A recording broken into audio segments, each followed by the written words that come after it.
My son's fiancée called me just a driver. She didn't know I owned the company. My son brought home a rude, status-obsessed fiancée who constantly belittled me, thinking I was poor. She openly disrespected our family until I revealed my true ownership of the logistics company she desperately wanted to work for, exposing her character and motives. When she laughed and said, "You're just the driver, right?" something inside my chest went quiet in a way that scared me. It wasn't the laugh itself that hurt. It was how easily it slipped from her mouth, light and careless, like she dropped a napkin instead of a judgment. We were standing in my own driveway, the late afternoon sun glinting off the hood of the sedan I'd driven for years. My son, Daniel, was unloading a suitcase from the trunk, and she, his fiancée, Vanessa, was brushing invisible dust off her designer sleeve, already scanning the neighborhood like a real estate app. I remember the smell of warm asphalt, the faint buzz of cicadas, the way my fingers tightened around the car keys. I'd worked my whole life to build something solid, something quiet and dependable. I never expected respect to come from titles or labels, but hearing myself reduced to a role she'd invented, a role that erased decades of sacrifice, landed heavier than I expected. I smiled anyway, not because it didn't hurt, because sometimes dignity is the only thing you can control in a moment like that. "Something like that," I said softly. Daniel shot me a quick glance, uncertain, then went back to wrestling the suitcase. He'd always been kind-hearted, a little oblivious to tension unless it was spelled out in red ink. Vanessa, on the other hand, thrived on reading between lines, especially the lines that hinted at status, money, and advantage. That was the beginning of a strange season in our home. Before Vanessa entered our lives, my days followed a gentle rhythm. I woke up before sunrise, brewed strong coffee that filled the kitchen with a nutty bitterness, and sat by the window watching delivery trucks pass on the distant highway. Sometimes I drove into the office, sometimes I stayed home and handled calls. I liked knowing what was moving where, who needed help, what problem needed solving. Logistics isn't glamorous. It's invisible when it works well. That always suited me. Daniel had moved back in temporarily after finishing graduate school. He was saving for his own place, helping around the house, laughing loudly during late-night movies. Our home smelled like dish soap and old books, and the lemon tree in the backyard. It was simple, comfortable, honest. When he told me he'd met someone special, I was genuinely happy for him. He'd been lonely longer than he admitted. The first photo he showed me, Vanessa smiling against a city line, sunglasses perched perfectly, made me hopeful. She looked confident, ambitious. I admired that in young people. Ambition can be beautiful when it's anchored in integrity. The first dinner together was polite, but strangely stiff. I cooked rosemary chicken and roasted potatoes. Vanessa complimented the tableware, asked where it was from, and nodded politely when I said it had been a wedding gift years ago. Her questions drifted quickly toward Daniel's career prospects, his salary range, his future promotions. When I asked what I did, I said simply, "I manage transportation." Her eyes flickered just a second before she smiled again, a polite smile, the kind that closes a door quietly. Over the next few visits, little comments began to surface, nothing outright cruel, just dismissive. She talked about luxury apartments they'd live in someday, about traveling first class, about networking into real companies. When I mentioned work, she rarely followed up. When I drove them to dinner once because Daniel's car was in the shop, she joked to her friend on the phone, "Yeah, his dad's our chauffeur tonight." Everyone laughed. I didn't. I told myself I was being sensitive, that she was young, that humor has rough edges sometimes. I reminded myself that Daniel loved her, or believed he did, and that love deserves patience. Still, small moments lingered. The way she avoided sitting next to me, how she addressed me politely but distantly, like a hotel staff member, how she once asked Daniel quietly, though not quietly enough, whether drivers usually own houses like this. That night, I stood in the kitchen washing dishes long after they'd gone to bed, the water running too hot against my knuckles. I stared at my reflection in the dark window, a man in his late 50s, calm eyes, calloused hands, a life built on steadiness, not spectacle. I wondered what she truly saw when she looked at me, and more importantly, what she was hoping to see in my son. The first real crack came a week later, when Daniel invited her to stay with us for several days, and Vanessa began treating the house like a temporary waiting room rather than a home. It was subtle at first, a sigh here, a raised eyebrow there, a whispered phone call in the hallway that ended abruptly when I walked past. And then, one evening, I overheard a sentence that made my stomach tighten in a way I couldn't ignore anymore. "Once I get into a real company," she said quietly into her phone, "everything changes." I paused in the hallway, the old clock ticking loudly beside me. I didn't know yet how deeply that sentence would cut into all of our lives, but I felt instinctively that something important was about to surface, something that would test patience, pride, and the meaning of respect itself. The house has a way of carrying voices when the evening settles in. Sound travels through the vents, under doors, along the wooden banister like a slow whisper. I hadn't meant to listen. I was just passing the hallway with a folded basket of laundry when Vanessa's voice drifted out of the guest room again. "I mean, he's sweet, but come on. They're comfortable, not successful," she said, a quiet laugh tucked into the sentence. I didn't move all this way to play house with a middle-class family forever. I stopped walking, the laundry basket pressed into my hip, warm fabric smelling faintly of detergent and sunlight. My heart didn't race. It slowed, that strange calm again, the kind that comes right before something breaks or hardens. I waited for Daniel's voice to respond. Maybe he'd defend us. Maybe he'd push back. Instead, there was silence. Then Vanessa continued, "I just need this internship to land. Once I'm in, the network opens. That logistics firm downtown, Apex Transit, everyone wants in there. 6 figures within 2 years if you play it right. That's the kind of life I'm building toward." Apex Transit, my company. The name hit my ears like a dropped glass, not shattering, just ringing, lingering. She went on about hiring managers, prestige, about how her degree would finally pay off once she escaped what she called starter environments. I stood frozen, listening to someone speak casually about the company I'd spent 32 years building, about the drivers I knew by name, the warehouse managers who'd watched their kids grow up alongside mine, the late nights resolving breakdowns and snowstorms and supply chain nightmares. To her, it was just a ladder. I stepped away quietly before they noticed me. I carried the laundry into my room and sat on the edge of the bed, hands resting on the folded towels. The room felt too still. The ticking clock sounded louder than usual. It wasn't jealousy that stirred in my chest, or anger. It was disappointment, heavy and patient disappointment in how easily she dismissed lives she hadn't bothered to understand. Disappointment in how my son seemed willing to orbit someone whose compass pointed only toward upward image, not inward values. That night, I barely slept. The hum of distant traffic blended with my thoughts. Vanessa wanted Apex Transit. She believed it represented a door into status, security, influence. She had no idea who held the key. The next morning at breakfast, she was radiant, smiling, energized, tapping through her phone with manicured nails while sipping coffee I'd brewed. She complimented the flavor absent-mindedly, like someone praising hotel linens. "Daniel," she said brightly, "I'm sending in my application today. I've got 3 referrals already. Fingers crossed." "That's great," he said, kissing her temple. I watched them over my mug. Steam curled upward between us like thin curtain. I wondered how many layers of herself Vanessa presented to the world, and how many Daniel truly saw. "Which company?" I asked, casual. She looked up, surprised I'd taken interest. "Apex Transit," she said, eyes lighting with excitement. "It's kind of elite in logistics. Hard to get into unless you've got connections." I nodded slowly. "Is that so?" She smiled politely. "Yeah, but hey, even if I don't get it this round, it's only a matter of time. You have to aim high, right?" There it was again, that gentle, dismissive undertone, as if aiming high meant stepping away from people like me. I could have told her then, could have watched her expression crack open like dropped porcelain, but something held me back. Not cruelty, not pride, clarity. I wanted to see who she really was when opportunity stood in front of her, not when power corrected her, but when truth revealed itself naturally. Over the next 2 weeks, her behavior sharpened. She became increasingly impatient with anything she considered inefficient or beneath her standards. She complained about the car I drove, about the sleepy neighborhood, about how quiet evenings made her restless. She began subtly pushing Daniel toward more aggressive career moves, comparing him to friends whose partners earned more, lived flashier lives. Once, when I offered to drive them to a networking event downtown, genuinely trying to be helpful, she hesitated before saying, "Oh, that's okay. I don't want people thinking we Uber." The words were soft. The implication was sharp. Daniel flushed slightly but didn't argue. I felt something shift inside me then. Not anger, resolve. A week later, she got the email. She squealed when she opened it, jumping up from the couch. "Interview! I got the interview!" She hugged Daniel tightly, spinning him halfway into the coffee table. Papers slid onto the floor. Laughter filled the room. I smiled and congratulated her sincerely. Opportunity is still opportunity, regardless of motive. "What division?" I asked. "Operations development," she said. "Apparently competitive. They only take people they see as high potential." Her Her eyes flicked toward me briefly, as if measuring the word against my presence. I wished her luck. The interview was scheduled for the following Friday. That week, she practiced answers constantly, rehearsing leadership buzzwords, dropping company jargon she'd memorized from the website. She spoke about culture without understanding people, about scale without respecting process, about growth without acknowledging responsibility. Each time, I listened quiet. Friday morning came bright and cool. She dressed carefully, tailored blazer, polished heels, immaculate makeup, confidence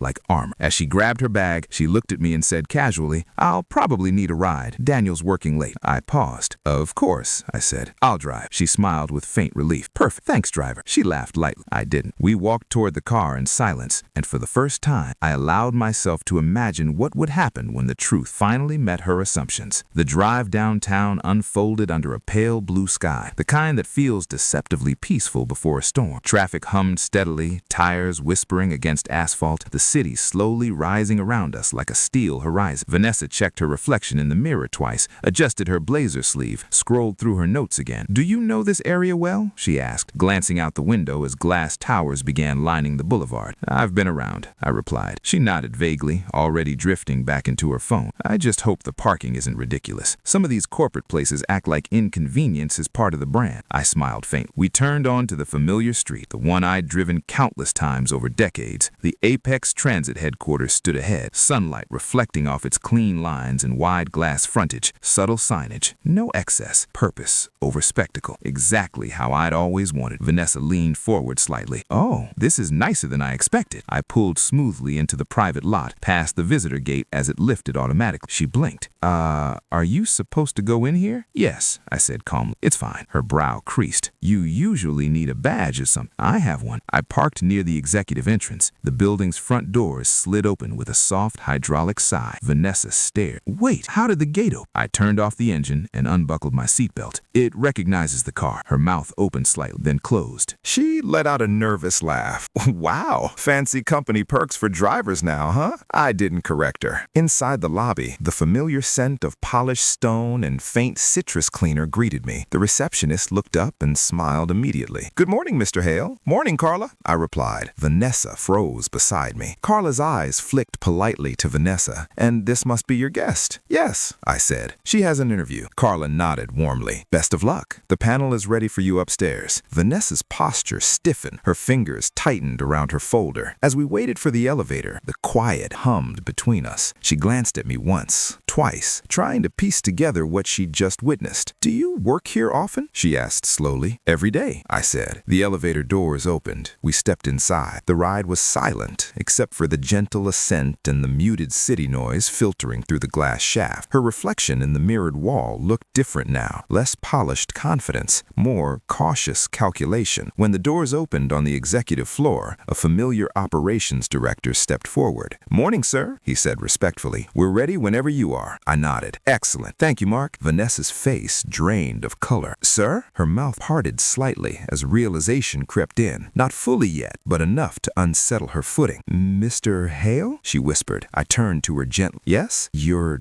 not just a driver?" I finished softly. Her eyes widened. The hallway felt suddenly too quiet. Her breath caught in her throat. "I founded Apex Transit 32 years ago," I said calmly. "I still oversee operations." Silence stretched between us, thick and heavy. Her expression flickered rapidly. Shock, disbelief, embarrassment, fear, like cards being shuffled too fast to control. Her cheeks flushed crimson.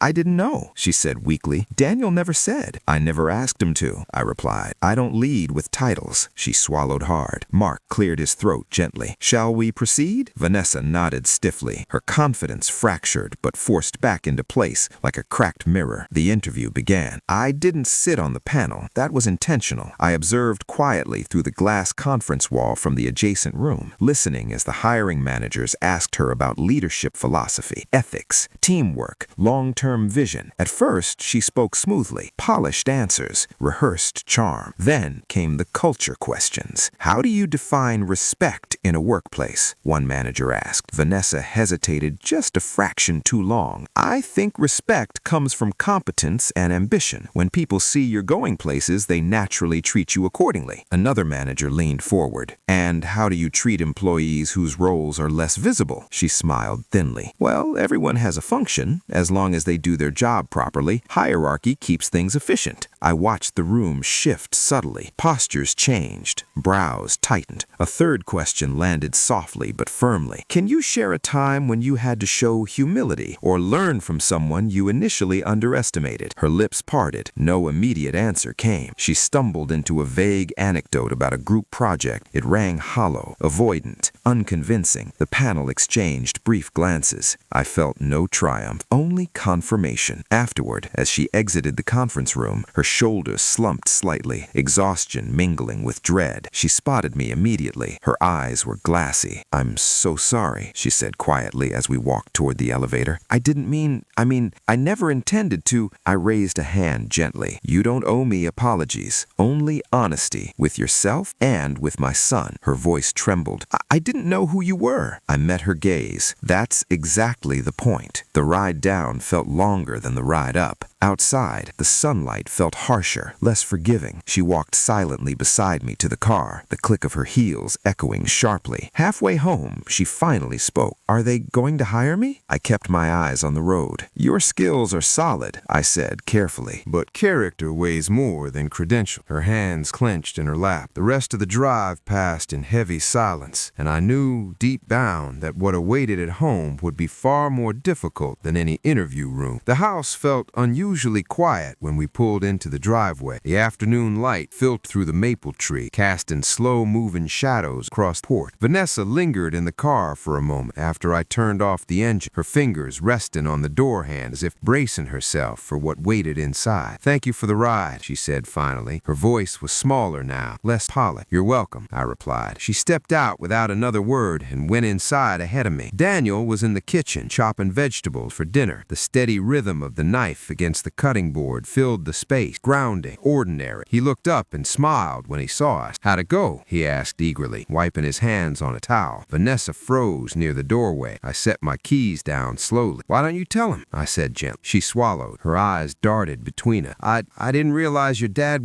that he owned the company." Daniel blinked. "What?" I met his confused gaze. "Apex Transit is my company, son." The knife stopped mid-motion. "You never told me that," Daniel said slowly. I shrugged slightly. "You never asked, and I never felt it defined me." His face shifted, surprise, then a slow understanding settling in. He glanced toward Vanessa. "You thought my dad was just a driver?" he asked quietly. Her shoulders sagged. "I assumed. I shouldn't have." Silence filled the kitchen. The smell of onions hung in the air, sharp, stinging. Daniel leaned against the counter, crossing his arm. "You've made a lot of comments lately," he said carefully, "about money, about status, about my family." She opened her mouth and closed it. Tears welled in her eyes, but they didn't fall. "I was scared," she admitted. "I grew up with nothing, watching my parents struggle. I promised myself I'd never be in that position again. I thought ambition meant never settling." I listened quietly. Pain often wears the mask of pride before revealing its true face. Daniel softened slightly. "Ambition isn't the problem. Disrespect is." Her lips trembled. "I didn't mean to disrespect anyone." I spoke gently. "Intent doesn't erase impact." She nodded slowly, absorbing the weight of it. That evening, dinner was subdued. Conversation was polite but restrained. The warmth that once filled the room felt temporarily displaced by awareness, the kind that forces uncomfortable self-reflection. Later that night, I heard raised voices through Daniel's closed door. Not shouting, but strained, honest, painful. I didn't listen closely. Some conversations deserve privacy. The next morning, Vanessa left early. She said she needed time to think. Daniel watched her car disappear down the street, his jaw tight, eyes troubled. "She's not a bad person," he said quietly to me, "but I don't know if we want the same life." I placed a hand on his shoulder. "That's a brave realization." 2 days later, the hiring committee finalized their decision. I called Vanessa myself. She answered on the second ring. "Hello? Vanessa," I said calmly. "This is Mr. Hale." Her breath caught audibly. "I wanted to personally let you know the team decided not to move forward with your application." A long pause. "I understand," she said quietly. "Thank you for letting me know." Her voice voice held disappointment, but also acceptance. I encourage you to keep pursuing growth, but remember, character is your foundation. Without it, success becomes fragile. I hear you, she whispered. We ended the call. That evening, Daniel came home alone. He sat at the kitchen table, staring into his untouched tea. The steam drifted upward like unanswered questions. We decided to end the engagement, he said softly. I felt a mixture of relief and sorrow for lost hopes. For necessary truth. She wants a life built on appearances, he continued. I want one built on people. I nodded. That clarity will serve you well. Weeks passed. Vanessa moved on. Daniel slowly healed. The house regained its gentle rhythm. Morning coffee, quiet evenings, shared laughter, returning cautiously like sunlight after heavy clouds. One afternoon, Daniel surprised me by saying, "You know I'm proud of you, not because you own a company, but because you never needed anyone to know." I smiled. Life has a way of revealing people, not through dramatic confrontations, but through the quiet consistency of truth meeting assumption. Vanessa wasn't cruel, she was afraid, and fear, when left unchecked, often teaches us the wrong lessons about worth. As for me, I returned to my usual routines: driving, listening, supporting, leading quietly. Status fades, character remains. And sometimes, the greatest lessons aren't taught through power, but through patience. I stood one evening by the window, watching delivery trucks glide along the highway, headlights flickering like distant stars. I thought about how easily we judge what we don't understand, and how easily we overlook what truly matters. The weeks that followed felt quieter, not empty, just settled, like the way a lake calms after a boat has passed through, leaving gentle ripples that slowly smooth themselves out. The house breathed differently again. Mornings returned to their soft ritual, the kettle clicking off, the smell of toasted bread drifting through the hallway, Daniel padding into the kitchen half awake, rubbing sleep from his eyes. Healing doesn't arrive loudly. It tiptoes in through ordinary moments. Daniel began spending more time outdoors, jogging in the park, reconnecting with friends he'd neglected while trying to mold himself into someone he thought Vanessa wanted. Some evenings we cooked together in comfortable silence, letting the rhythm of chopping and stirring speak for us. Other nights we talked, really talked, about values, boundaries, the quiet courage it takes to walk away from a future that looks impressive on paper, but feels hollow in the heart. I keep thinking about the little things I ignored, he admitted one night as we washed dishes side by side. Warm water steamed the window, blurring the streetlights outside. The way she talked about people, the way she measured everything. You saw what you hoped she could become, I said gently, not who she was ready to be. He nodded slowly. I guess love doesn't mean carrying someone uphill forever. I smiled at that. Wisdom often arrives through loss. At work, life carried on steadily. Drivers waved as they passed my office window. Dispatch called with small problems and small victories. A new apprentice shadowed one of our senior supervisors, young, nervous, eager. Watching him reminded me why I'd built the company the way I had, not to accumulate symbols of success, but to create stability, opportunity, dignity. One afternoon, Carla stopped by my office with a stack of resumes. Strong candidate pool this quarter, she said. I flipped through them absent-mindedly. Different names, different stories, each carrying quiet hope behind neatly formatted pages. Somewhere in that stack was someone who would treat people with respect regardless of title. Someone who understood that leadership begins with humility. That mattered more to me than any credential. I thought of Vanessa sometime, not with bitterness, but with sober understanding. She had grown up chasing security like a lifeline, afraid the ground could disappear beneath her at any moment. Fear can sharpen ambition into something brittle and narrow. I hoped she would one day soften into herself, learn that worth isn't something you outrun poverty to earn. It's something you build through how you treat others when no one is watching. A month later, Daniel brought home dinner from a small family-owned restaurant nearby. We ate on the porch as the sun dipped low, cicadas humming softly in the trees. Funny thing, he said between bites. I met someone today, just briefly, at the bookstore. I raised an eyebrow. Oh? He smiled sheepishly. Nothing serious, just easy, no pretending. I nodded approvingly. That's how it should start. The sky shifted into warm shades of amber and violet. A breeze rustled the leaves overhead. Life, steady and generous, kept moving forward. Later that night, I sat alone in the living room, lamp casting a soft circle of light across the rug. The old clock ticked gently, the same one that had marked the moment I overheard Vanessa's careless words weeks ago. Funny how the same sound can mean different things things depending on where your heart stands. I reflected on how easy it is to mistake labels for identity. Driver, owner, successful, ordinary. We wear these words like masks, forgetting they're only fragments of a much larger human story. Vanessa saw a driver and assumed limitation. I saw a young woman and eventually saw fear. Daniel saw love and learned discernment. And I saw, once again, that quiet dignity doesn't need announcement. It simply